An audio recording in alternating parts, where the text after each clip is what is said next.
的确是好苗子，我还是第一次见到这样厉害的小辈。不过他为何是昏迷状态？段吉道问道。回大人，楚风并不想得到您的传承，是我强行带着他过来的。尹公甫说道。想不到天下间竟然还有不想得到我传承的人。听得此话，段吉道也是倍感吃惊，随后苍老的眼中泛起一抹倔强之色，看向楚风，笑道：此子好事狂妄，我倒要看看他有何本事，竟然连我的传承也不稀罕。要话到此处，段吉道便将手掌放在了楚风的丹田处，随后右手甩动，自乾坤袋内竟掠出无数道矿石，那矿石之多，竟堆积成了一座小山，而这些矿石正是将无伤等人采集的矿石。忽然间，段吉道探手一抓，一块矿石落入手中，矿石入手便急速融化，与此同时，他的身体也是光芒大盛。见到这一幕，尹功夫顿时面露狂喜之色，他真的没有想到段吉道竟要强行将自己的力量传承给楚风，比他预想的还要干脆。怎么会这样？他的丹田段吉道面露惊讶之色。大人怎么了？尹功夫关切地问道。没事，我就不信这个邪了。段吉道大袖再挥，那小山一样的矿石不断落入手中，被其炼化，融入其体内后，又化作特殊的力量，强行灌入楚风丹田。可忽然之间，一声闷响传来，那是自楚风体内炸响的声音。而在那闷响传来之际，段吉道也是连连后退，直到退出100米之外，才稳住身形。大人，您这是怎么了？见状，尹功夫也是吓了一跳。与段吉道相处这么久，段吉道有多强横他非常清楚，用深不可测来形容最为贴切。可是现在段吉道不仅倒退足足100米，苍老的身体竟然也在剧烈的颤抖。无妨，段吉道摆了摆手，可呼吸却很是急促，过了好一会才有所平缓，再度用那复杂的目光仔细看了楚风一阵后，才对尹功夫问道：你可知道楚风是谁的后代？这个晚辈不知。楚风的身世似乎是个谜。尹功夫说道。不可思议，真是不可思议，难怪此子如此逆天，小小年纪便拥有这种实力。段吉道感叹连连。段大人，楚风他究竟是怎么了？尹功夫一头雾水。他根本无需接受我的传承，我也无法将我的皇帝大人的力量传承给他。段吉道说道。为什么？尹功夫有些慌了，他是非常希望段吉道能将皇帝的力量传承于楚风的。为什么？段吉道笑着摇了摇头，说道：他的体内拥有比地级血脉还强的力量，怕是日后他能够达到的高度，连皇帝大人也是无法企及啊。当然，您说的是真的。尹功夫感觉难以置信。自然是真的，我拥有皇帝大人的血脉，而我这血脉若是与这楚风的做对比，差了却是10万8千里。段吉道说道。听得此话，尹功夫也是大为吃惊，再度看向楚风，目光已是变得极为复杂。忽然，尹功夫走到楚风近前，将手放在楚风的额头之上，一股力量抽回之后，楚风身体一颤，随后便睁开了双眼。楚风，你先前虽然是昏迷状态，可你只是半昏迷，这段时间发生了什么，你都清楚。刚刚段吉道大人想将他的力量传承于你，可是根本就无法做到，只因你具备更强的血脉之力。楚风，你究竟是什么人？你体内的血脉又是什么血脉？莫非真如传闻所说，那是连地级血脉也恐惧的血脉？将楚风唤醒后，尹功夫便连连追问：前辈，我的确具备传承血脉，而这血脉在地级血脉之上，并非传闻，而是事实，否则4大地族也不会拼了命的要置我于死地了。因为我的确对他们造成了威胁。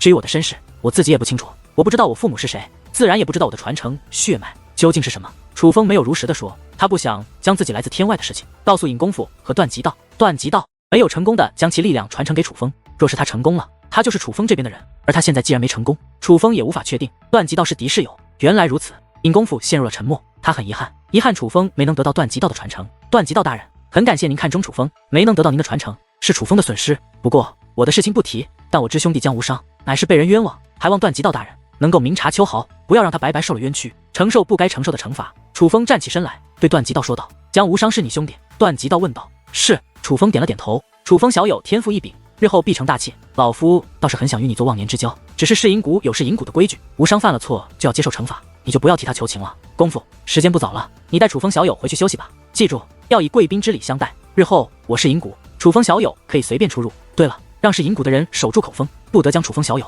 在我噬银谷的消息传出去，若是有谁胆敢传出去，杀无赦。段吉道提醒道。楚风又不傻，已经明白了段吉道的意思。段吉道若放了江无伤，就会让宋玉衡丢了面子，而江无伤与宋玉衡之间，段吉道早就选择了宋玉衡，自然不会因为楚风的求情就放过江无伤，所以楚风也没有继续求情。随后楚风便被段吉道送回了休息之处，但是此刻的楚风并没有绝望，相反很是高兴，他已经看到了一个机会，一个很大的机会。蛋蛋，你看到了吗？楚风对蛋蛋问道。是那墓碑吧？蛋蛋说道。自然便是那墓碑。楚风说道。此事你怎么看？蛋蛋问道。宋玉衡的爷爷定然是对遗体做了手脚，他献上去的遗体乃是假的。楚风说道。这样说的话，宋玉衡的爷爷在献遗体之前就已经知道了段吉道的过去，否则不可能那样凑巧。蛋蛋说道。自然不会那样凑巧，宋玉衡的爷爷应该清楚段吉道反感他盗墓之事，就算去盗墓也定要瞒着段吉道，可那次却偏偏冒着被惩罚的危险，主动将挖到的遗体送上去，明显就是故意的。因为他知道只要将遗体献上去，段吉道不但不会惩罚他，反而还会赏赐他，而他也的确成功了。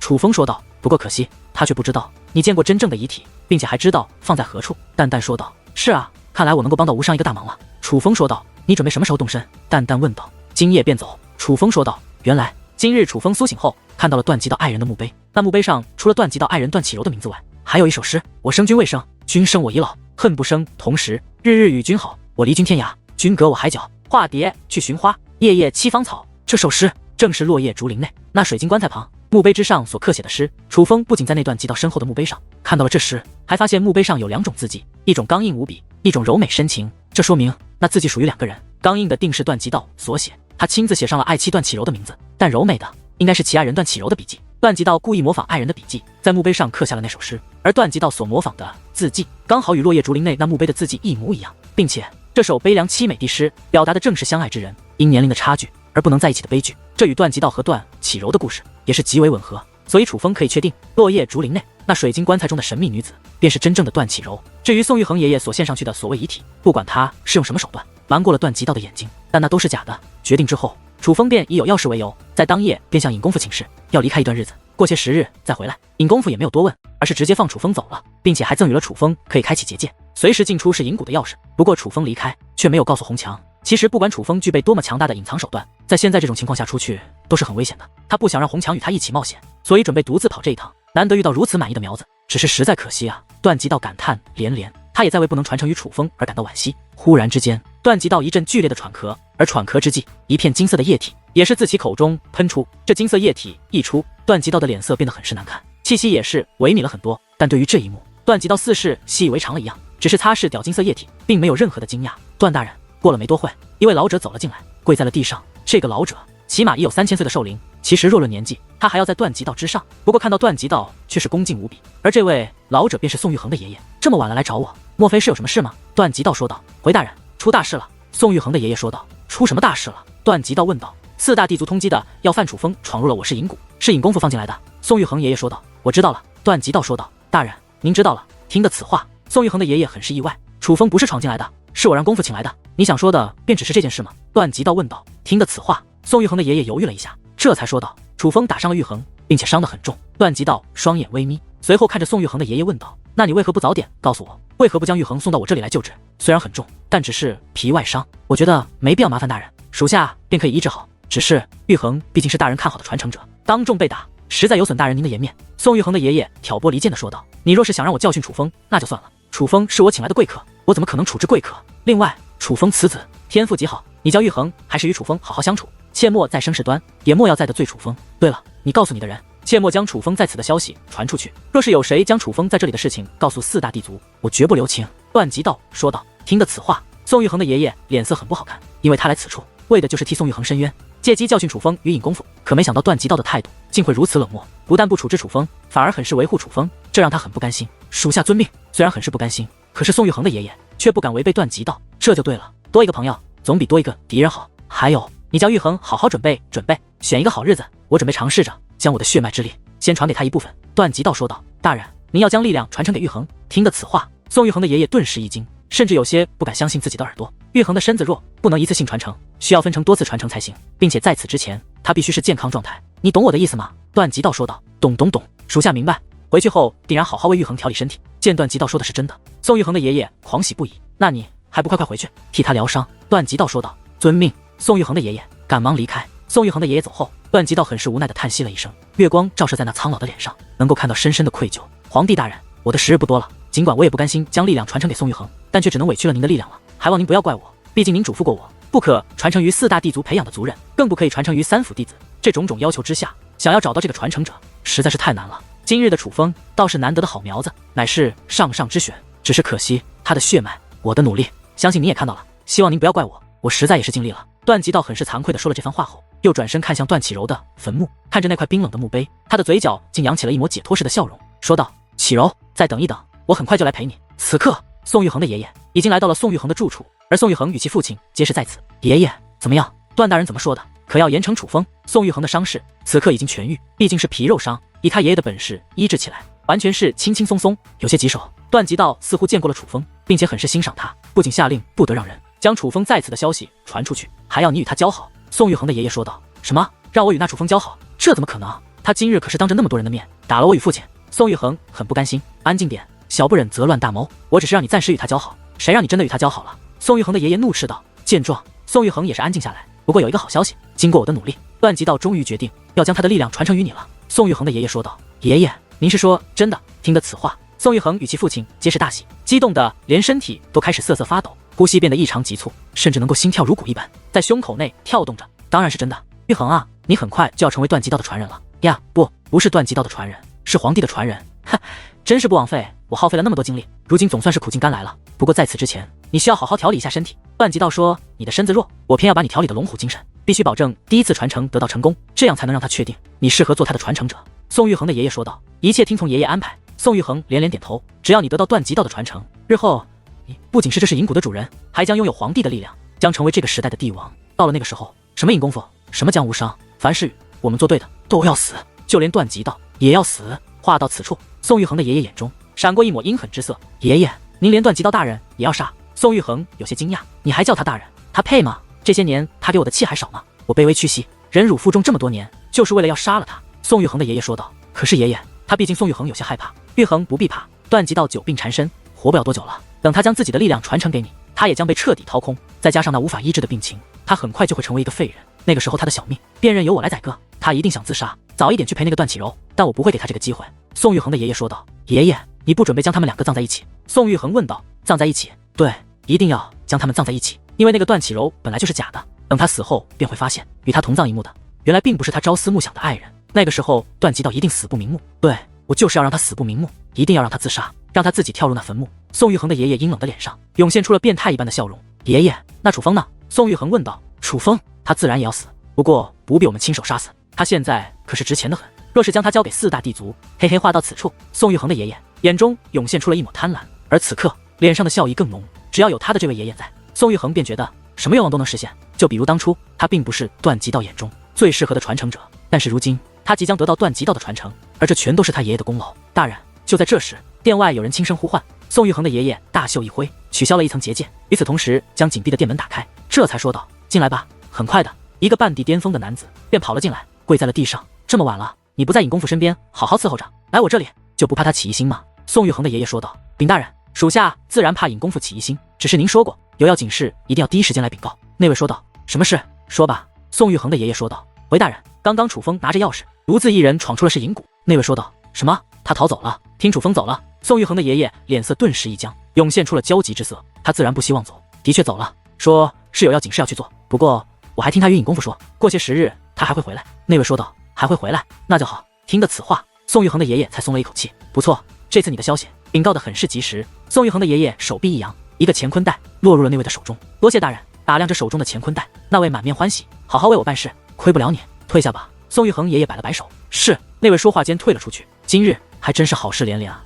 宋玉恒的爷爷很是高兴地说道。爷爷，又有什么好事？宋玉恒问道。楚风走了，但还会回来，我只要守在噬银谷之外，早早的埋伏着，便可以神不知鬼不觉地将他抓到。这样一来，根本不必等到你得到完整的传承和那段吉道死去，我们便可以提前领到一大笔赏金。你说这是不是好事？宋玉恒的爷爷说道。高，爷爷实在是太高了。宋玉恒举着大拇指夸赞道。那是自然，否则我怎么可能将大名鼎鼎的段吉道玩得团团转？哈哈哈！宋玉恒的爷爷一阵得意的大笑。对于宋玉恒等人的卑鄙打算，楚风可不知晓。如今楚风正在全力赶往联盟领域，他必须尽快找到那水晶棺材，否则迟则生变。至于楚风为何不直接将他知道段启柔的遗体在哪的事情告诉段吉道，从而让段吉道直接去找遗体，那也是有着诸多苦衷。首先，如果楚风将段启柔遗体的事情告诉了段吉道，也就等于出卖了尹功夫，让段吉道知道尹功夫将其最大的秘密告诉了楚风。段吉道一怒之下，搞不好会严惩尹功夫，那个时候又岂会相信楚风所说的话？若是信了也就罢了，若是不信，搞不好楚风也是要小命不保。别看段吉道现在是一个糟蹋老头子的样子，可段吉道毕竟是曾一怒之下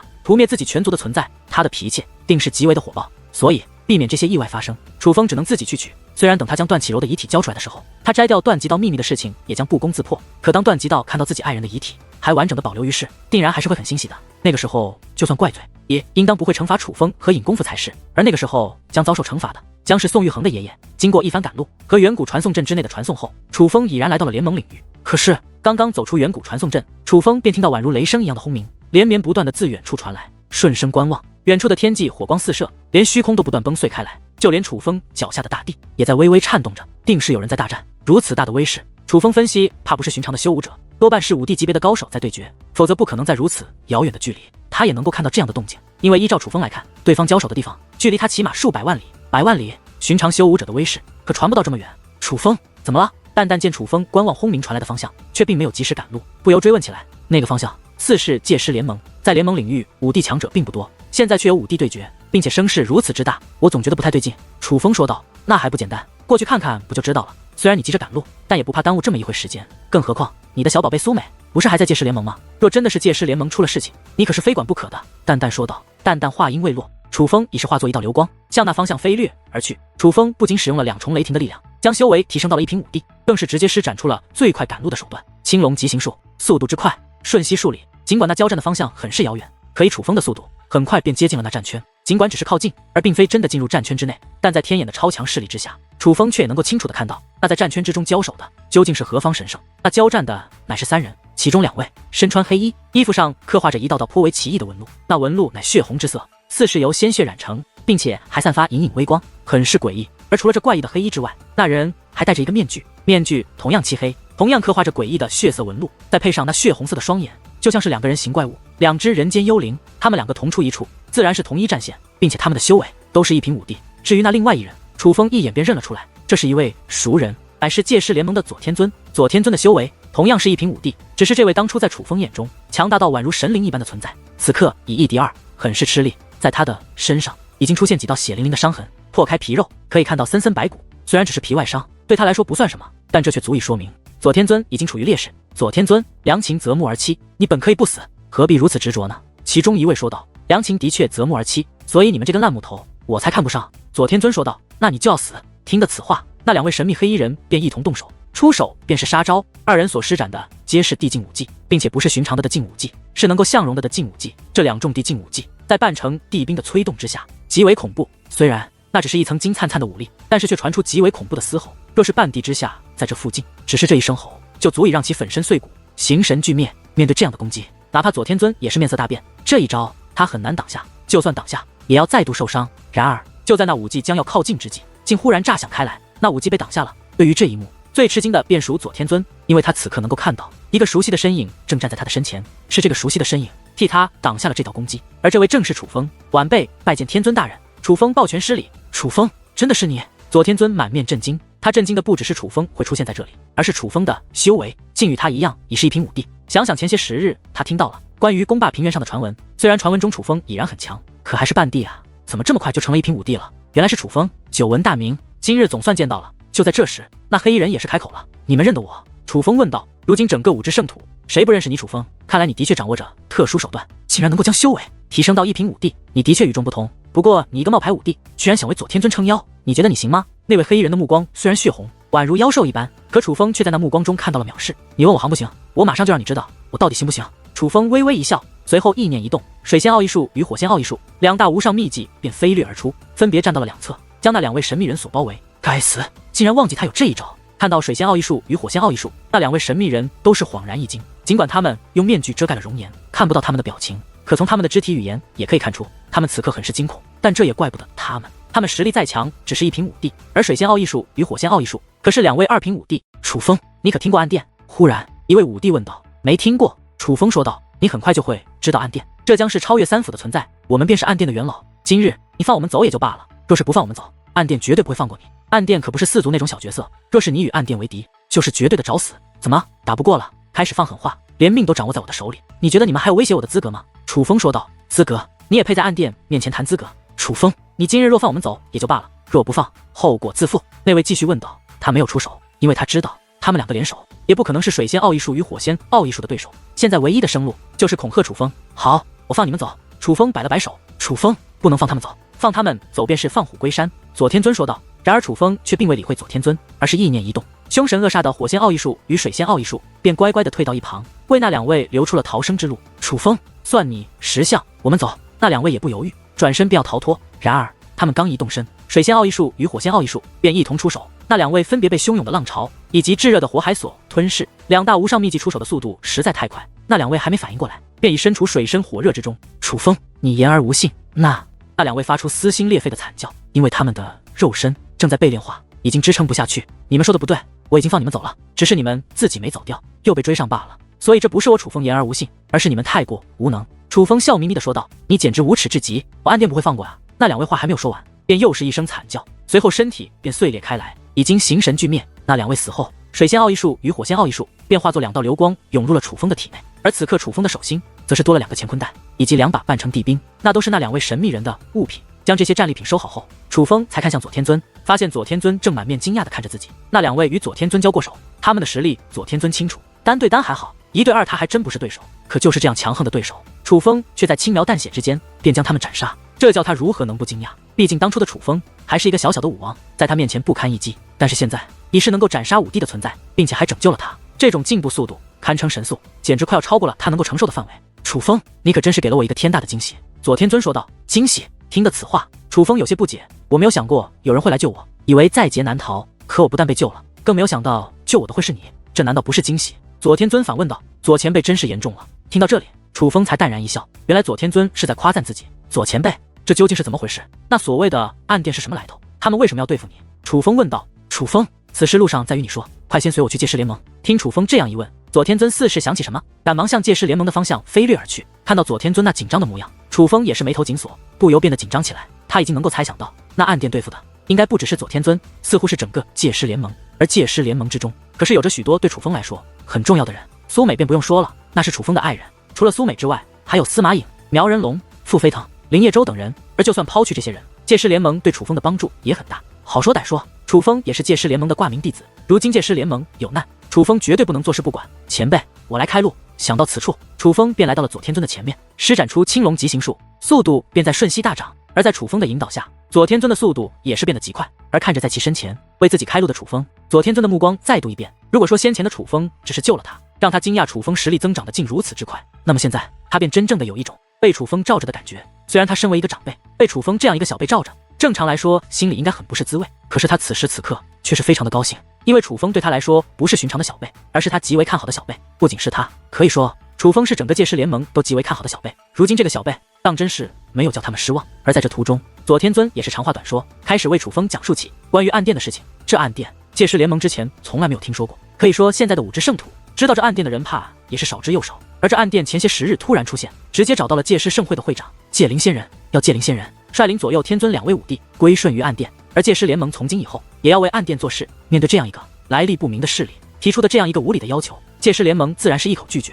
尤其是当那暗殿提出要让界师联盟协助他们逮捕楚风之后，界灵仙人更是一怒之下赶走了他们。不曾想这暗殿怀恨在心，今日便来报复，并且实力之强远远超乎界师联盟的想象。如今的界师联盟正在遭受暗殿的攻打，已是岌岌可危。此刻界师联盟之内的确就如左天尊所说，已经身处水深火热之中。暗殿之人闯入此处后，见人就杀，见物便毁，极为凶残。此次界师联盟损失惨重，弟子与长老至少死了数十万之多，而被毁掉的建筑更是数不胜数。一眼望去，这建于地底深处的界师联盟狼烟滚滚，满地狼藉，当真是惨不忍睹。不过好在界师盛会的高手们很快便反应过来，派出所有高手出来应战。若是他们出来的晚一点，以暗殿此次出动的人马，完全可以在短时间之内将界师联盟的所有人屠杀殆尽。眼下天际之上，如界师联盟盟主苗人龙、界师盛会诸位长老，以及与左天尊同名的右天尊等界师联盟顶尖高手，都在与那暗殿之人战斗。而为了避免界师联盟进一步受损，他们都在想尽办法将暗殿之人引出界师联盟的大本营。不过可惜，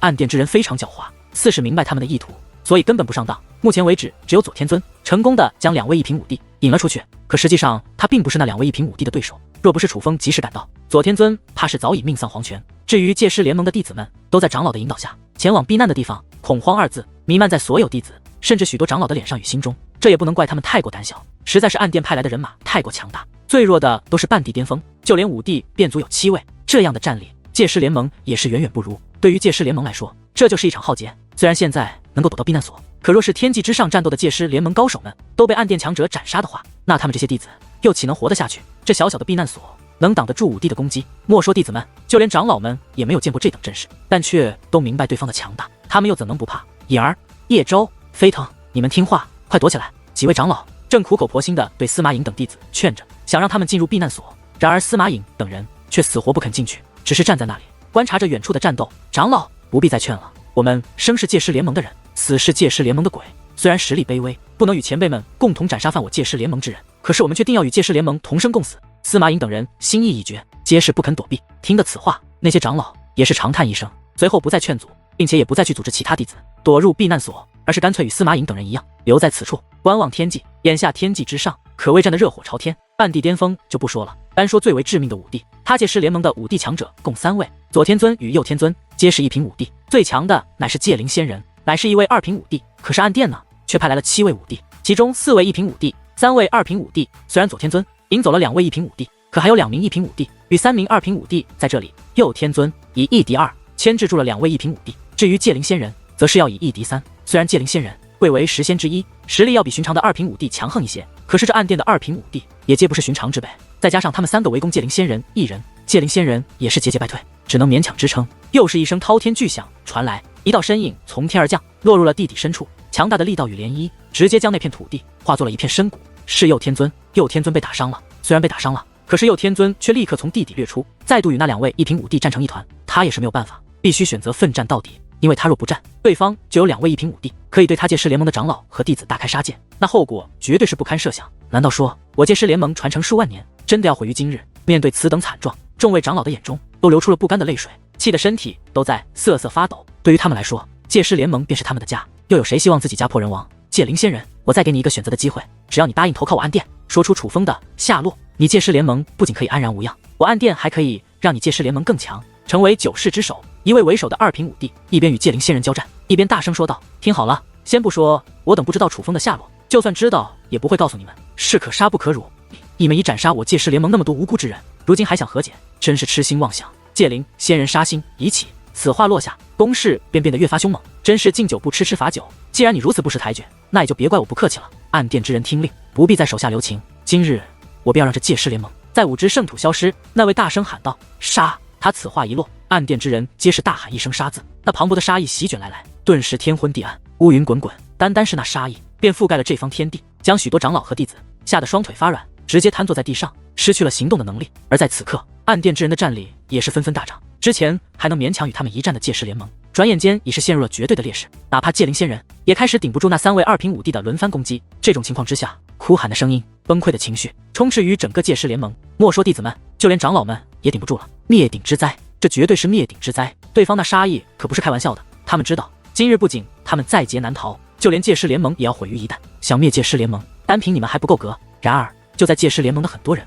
都近乎绝望之际，一道声音忽然自界师联盟的入口处响起。什么？听着这个声音，在场之人皆是一愣，一时之间有些摸不清头脑。而就在这时，一道磅礴的火龙以及一道汹涌水龙一同自入口处飞掠而出，掠向了那2位正在与右天尊交战的武帝。一切来得太快，那2位暗殿的1品武帝还没有反应过来，已经被水龙与火龙吞噬，顿时惨叫连连，哀嚎不断，就连肉身都在被其炼化。那是什么鬼东西？见到这一幕，暗殿之人皆是大惊。先不说那水龙与火龙是如何的凶残，单单是那水龙与火龙的气息便让他们惊恐不已，因为那乃是2品武帝的气息，怎么会这样？从哪里杀出来了2位2品武帝？见到这一幕，暗殿的很多人都慌了。他们之所以有这么大的优势，全都是因为3位暗殿的2品武帝联手将界灵仙人压制住了，而同样的，界灵仙人也等于是凭借一己之力牵制住了那3位暗殿仙人。总体来说，他们的优势是强者的数量要比界师联盟多，可是眼下却忽然杀出2位2品武帝，那对他们来说可是非常不利的，搞不好会因此而使得局势发生扭转。那是怎么回事？此刻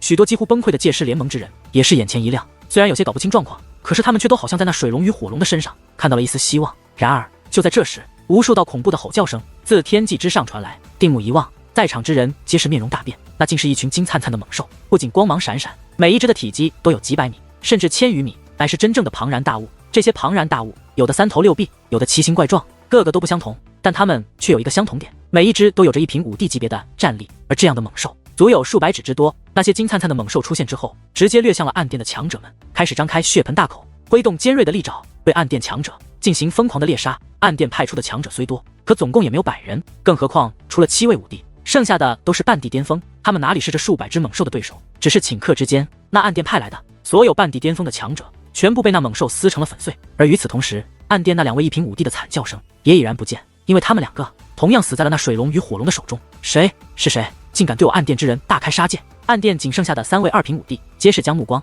投向了高空之中，那道悬挂于入口处的金色光圈之上，那金色光圈绚丽无比，悬挂于天际，就像是一轮明日一般耀眼。而那数百只金色猛兽皆是来自那里，所以他们知道这背后的主事者定然就在那金圈之中。可尽管他们语气很是霸道，但实际上内心深处，他们也早就慌了。对方顷刻之间便灭掉了他暗殿此次派出的所有高手，眼下只剩下了他们3人，足以见得对方的强横。而事实上，此刻借尸联盟的人也皆是目瞪口呆地望着天际之上那金色的光圈。相比于暗殿的人，他们更想知道那水龙与火龙以及那足足数百只金灿灿的猛兽究竟是从何而来。但不管对方是何来头，他们都将无比的感激，因为那位拯救了他借尸联盟。就在这时，那数百只金灿灿的猛兽在水龙与火龙的带领下跃向入了那金色光圈，最终在金色光圈前停下。除了水龙与火龙外，所有金色猛兽竟整整齐齐的跪在了那金圈之前，就像是臣服于那金圈一般。看到这一幕，借尸联盟的许多人都是瞠目结舌，目瞪口呆，神情激动之余更是心生膜拜之情。那金色猛兽何其强大，他们已经见识过，那里是猛兽，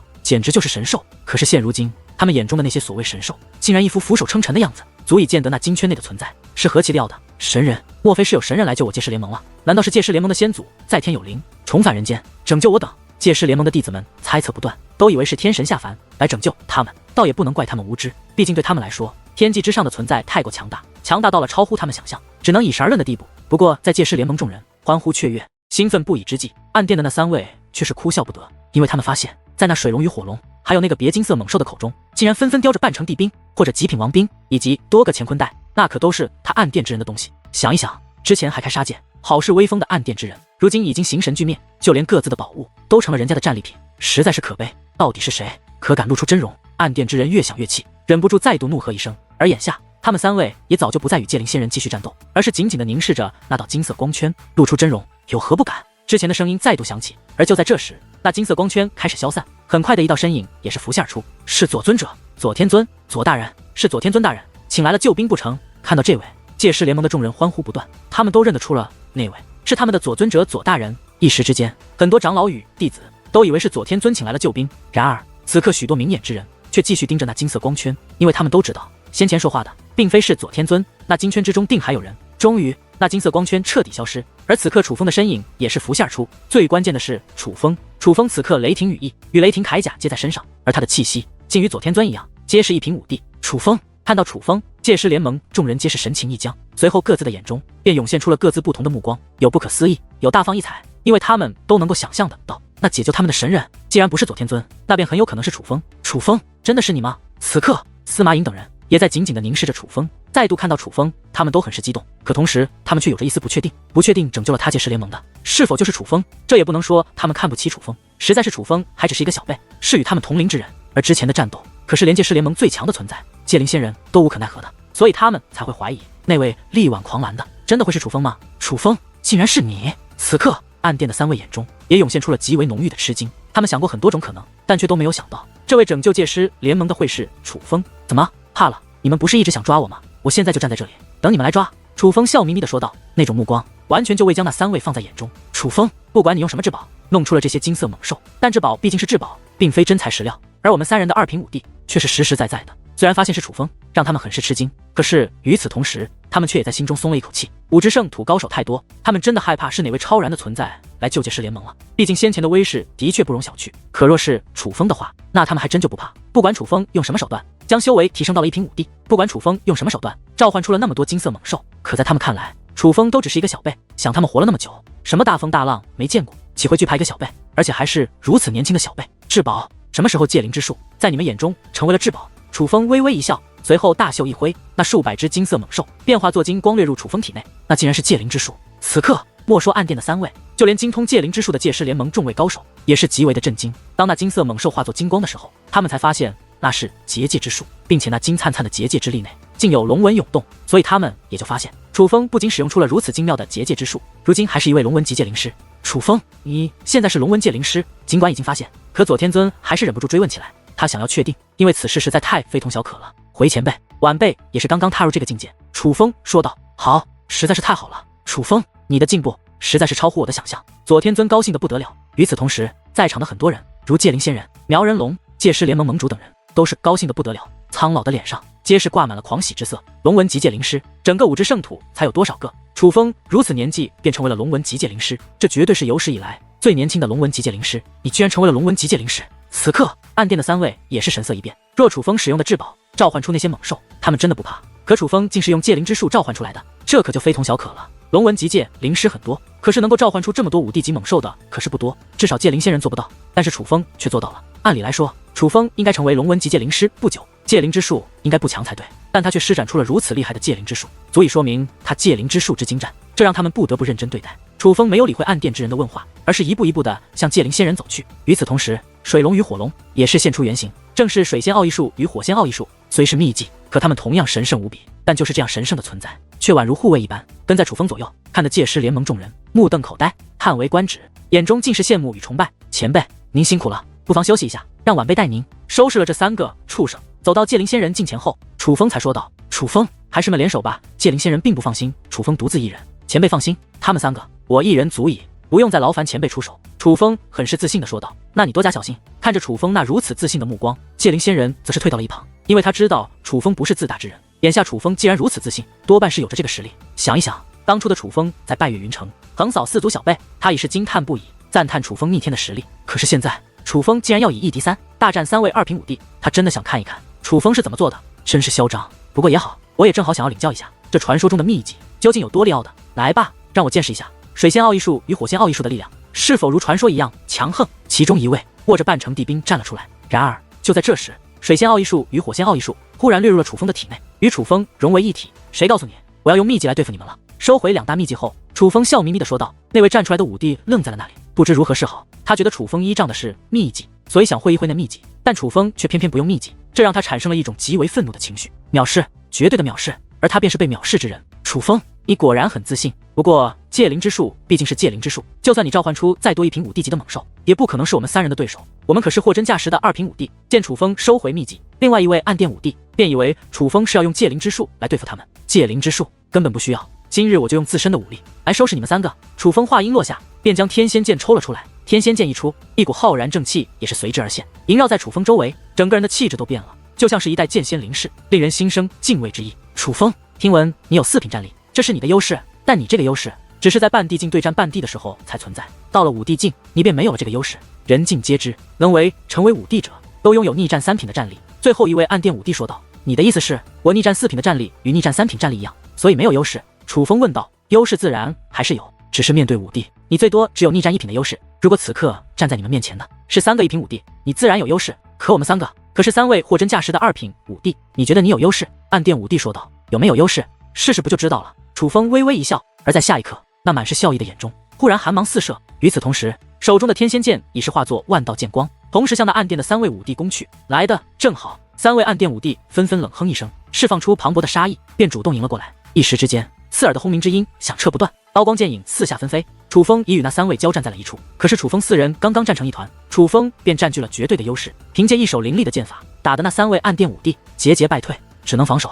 好是玄妙的剑法，这等剑法简直从未见过。看来楚风已经领悟了天仙剑法的精髓，眼见着楚风以一己之力便压制住了3位暗殿5帝，界灵仙人也是惊叹不已。楚风的剑法实在太精妙了，简直堪比竞技武技，只是这剑法就足够那3位暗殿5帝受的了。可恶，我就不信这个邪！战斗刚刚开始便被楚风压制，那3位暗殿5帝也是很不甘心，大喝一声之后，道金芒四溢而出，化作席卷天地的灰色飓风，向楚风席卷而来。是武技，并且还是的劲武技。面对楚风的压制，他们只能施展出的劲武技来与楚风抗衡。然而楚风的天仙剑不仅千变万化，更是锋芒毕露，竟凭借一把天仙剑就破开了那3位联手发动的劲武技。暗殿还以为多了不起，搞了半天还不如妖蛟王族的2品5帝。楚风心中冷笑一声，当日对战妖蛟王族的那位2品5帝，楚风多少还是有一点压力的，但是面对眼前的3位，楚风却是毫无压力，根本不用施展竞技武技，也不用施展秘技，只是一把天仙剑就足以将对方压制得死死的。当然了，虽在1品5帝的境界，可楚风今日的实力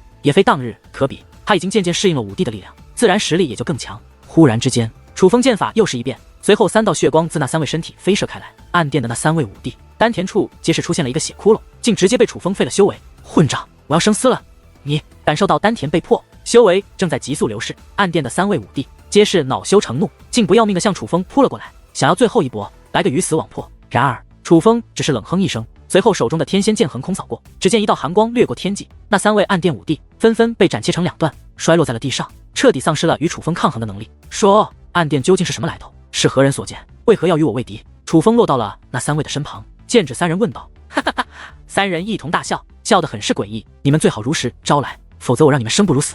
楚风说话间，已然用结界之术束缚了三人，他们除了能说话之外，什么都做不了。楚风还跟我们玩这种手段，你也未免太小看我们暗殿了。告诉你吧，暗殿将是你的噩梦，暗殿想杀的人，没有能够活得下来的，你也不例外。为首的一位暗殿武帝阴冷地说道。楚风抬手一剑，直接将那位的面具斩切开来，想要看看他的真面目。然而，当那位的面具被展开之后，浮现在楚风面前的，竟是一张面目全非、被毁过的脸，并且这熔毁的可谓彻彻底底，哪怕楚风用天眼，也是无法看出他本来的面目。楚风，我说过，我暗殿将是你的噩梦，你的这点小把戏，还是算了吧。那位冷笑一声，随后只听砰的一声，他的肉身竟爆炸开来，紧随其后，另外两位的身体也是爆炸开来，死的不能再死，怎么会这样？此刻，左右天尊等界师联盟的高手也是赶了过来，一脸的吃惊，体内被植入了某种自爆的结界，他们只要想死，连我也拦不住。楚风说道：“的确是这样，看来这个暗殿还真是非同小可呀。毕竟五之圣土能布置这种结界的人可不多。”界灵仙人也是点了点头。界灵大人，您可知道这暗殿是何来头？楚风问道。不清楚，五之圣土隐士的高人太多，让我去猜也猜不出来。我只知道暗殿现在正在招兵买马，并且他们的出现绝非偶然，我总有一种不祥的预感。界灵仙人说道。听得界灵仙人的话，楚风也是陷入了沉默。他又何尝不是与界灵仙人一样，因为他同样有着一种不祥的预感。五之圣土的势力很多，但公认的最强势力便是三府四族九势力以及远古精灵，还有几大妖兽族群。但不管这些势力如何争斗，却都没有灭人势力的，顶多给予一些教训就足够了。可这暗殿刚刚出现，只因界师联盟不肯投靠他们，便要灭掉界师联盟，便可以看出暗殿是一个多么心狠手辣的势力。这样的势力出现在五之圣土，莫说对楚风，恐怕说对整个五之圣土来说都不是一件好事。楚风，真的是你？就在这时，司马颖等人也跑了过来，尤其是司马颖直接跳到楚风身前，抓住楚风的衣角，那喜笑颜开的模样，当真是激动的不得了。颖妹子，好久不见。楚风也是亲昵的摸了摸司马颖那火红的头发，看到司马颖，楚风也很是高兴，毕竟他与司马颖乃是真正的生死之交，感情极深。是啊，好久不见，但是这一剑还真是吓了我一跳，你这家伙怎么搞的？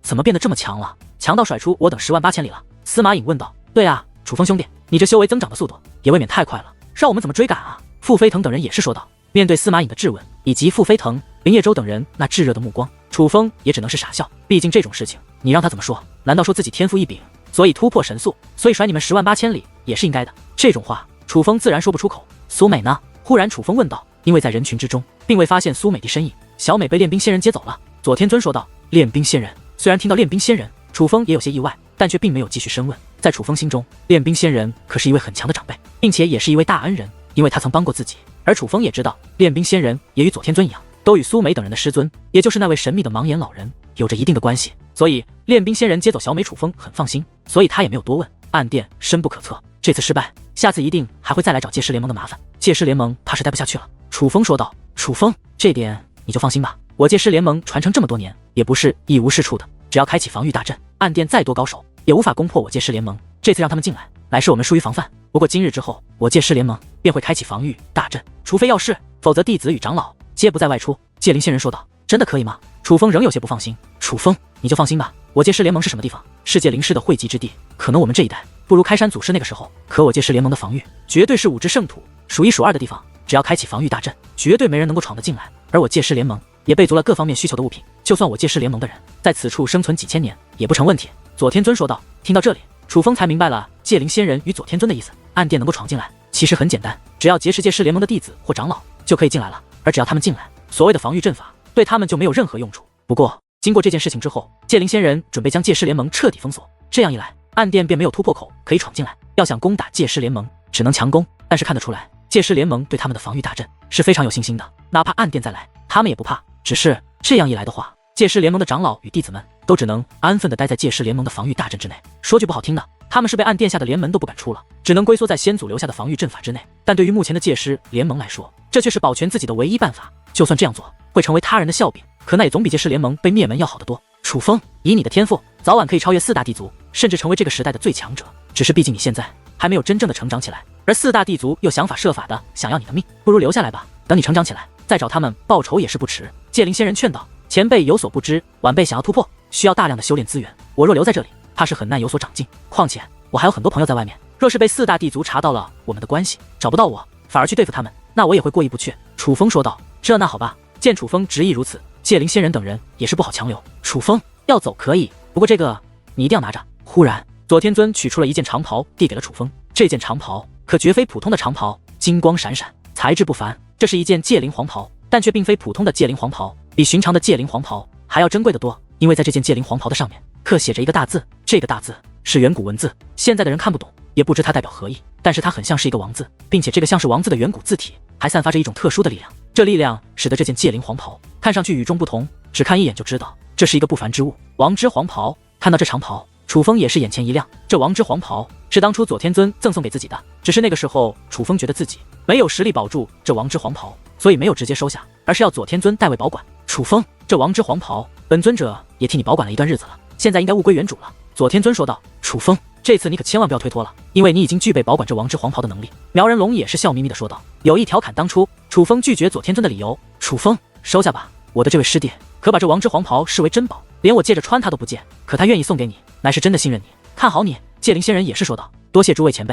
楚风这次没有拒绝，将王之黄袍收了起来。左前辈，还有一个问题想要问你。楚风这句话是暗中对左天尊传音说的。楚风小友，我有事想单独与你聊聊。左天尊明白楚风的意思，所以说话间已然腾空而起，向无人之处掠去。楚风自然也是跟了过去，在场的都不是傻子，其实能够猜到一二，所以自然没有人去追，也没人去打扰楚风与左天尊。左前辈，将小美托付你照顾的那位前辈究竟是何方神圣，不知可否方便告诉我。楚风想要在左天尊这里打探盲眼老者的事情，毕竟苏美曾与楚风说过，左天尊与那位盲眼老者乃是旧友，所以楚风觉得左天尊应该会知晓一些关于那位盲眼老者的事情。楚风，不是我不告诉你，只是关于那位前辈的事情，我也并不了解。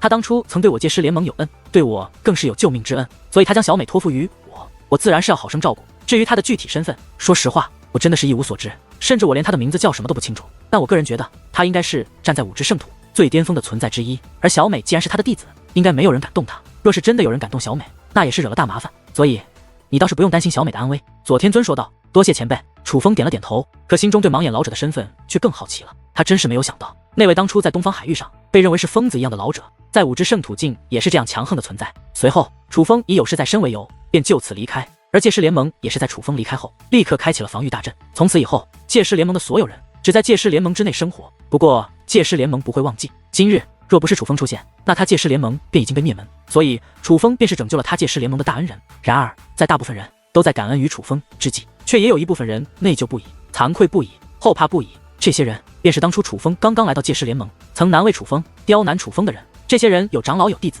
当初他们完全不将楚风看在眼中，所以才敢欺凌楚风。现在他们还是当年的样子，长老依旧是长老，弟子依旧是弟子，可楚风却成了拯救他戒师联盟的大恩人，实力不仅在他们的盟主之上，还要在戒灵仙人之上。他是戒师联盟俱全宗门之力，也不是楚风一人的对手。他们很内疚，很惭愧，就是后悔当初对楚风做过那种事，觉得自己实在是太有眼不识泰山。他们也后怕对楚风做过那种事，毕竟以楚风现在的实力，要想取他们性命，就连戒灵仙人都拦不住，何况以楚风今时今日的地位，楚风若要取他们性命，戒灵仙人也根本不会拦着。他们很清楚，他们这样的小人物与楚风之间，戒灵仙人肯定会选择楚风。不过他们也很庆幸楚风不是那样小肚鸡肠的人，否则他们现在也不可能还安然的活着。于是，在愧疚的同时，他们发自内心的对楚风产生了崇拜之情。对于戒师联盟众人所想，楚风可不知晓，他并未因戒师联盟的事情而忘记此次的真正目的。所以经过一番赶路，楚风已经来到了落叶竹林。落叶竹林一如既往，并没有太多的改变，而楚风也没有打扰任何人，因为以他现在的状况，还是少与些人接触为好，否则怕日后连累他们。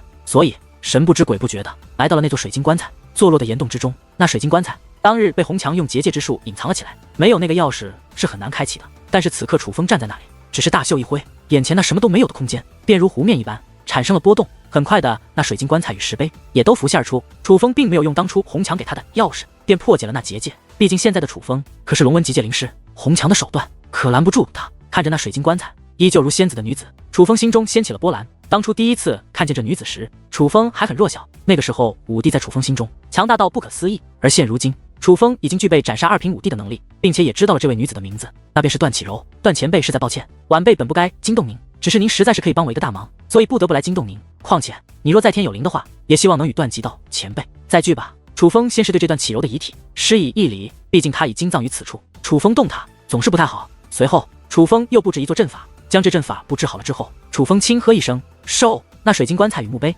便接进入了那阵法之中。随后楚风手中法诀一变，那阵法进化作巴掌大小，就此收入了乾坤袋内。这水晶棺材与墓碑很不寻常，恐怕寻常的2品武帝也搬不走它。可是楚风不同，楚风是龙纹界灵师，再加上九灵神图内有着许多失传的强大阵法，所以这水晶棺材已经难不住楚风。毕竟九灵神图内的阵法的确很神奇，就比如楚风之前召唤出数百只5地级的猛兽，以及眼下收走这水晶棺材与墓碑的阵法，这都不是寻常界灵师能掌握的。可是楚风却已然全部掌握。收完水晶棺材，楚风便马不停蹄的赶回了噬银谷。只是在还未靠近噬银谷的时候，楚风却是忽然止住步伐。他用天眼看到了一层隐藏的感应结界，只要楚风继续向前走，就会触发那结界，在短时间内便会有人知道他的方位。怎么回事？之前可是没有这个结界。淡淡说道。容我再仔细观察一下。楚风又仔细观察了一下，发现这个结界是围绕着噬银谷的，封锁了噬银谷的天上地下。只要楚风想穿过噬银谷，就必须经过这隐藏结界才行。楚风，不对劲，莫非有人在埋伏你？警觉的淡淡说道。多半是了。淡淡，你觉得会是谁？楚风问道。肯定不是妖蛟王族，毕竟只有妖蛟广和妖蛟听雨知道你来了这里，他们不会出卖你，也不会是4大地族。若是他们的话，可不会玩这种小把戏。恐怕当你发现这结界的时候，他们就已经将你包围了。所以依我看，是噬银谷内有人想要阴你，你觉得呢？淡淡说道。我看也就是这样了，毕竟我在噬银谷也有仇家。楚风说道。你是说那宋玉恒？可是你离开噬银谷，不是只有尹功夫知道吗？淡淡说道。尹前辈肯定不会出卖我，我相信他。但是当日可不是只有尹功夫知道我要离开。楚风说道。你是说尹功夫的那位奴才？淡淡说道。怕是宋玉恒的耳目。楚风说道。很有可能。那你打算怎么做？淡淡问道。这种手段，我想破开太容易，不过我偏不破开。楚风说话间便走了过去，触发了那隐藏结界。小子，你这是要引蛇出洞？淡淡笑眯眯地说道。他不仅不担心楚风，反而一脸的期待。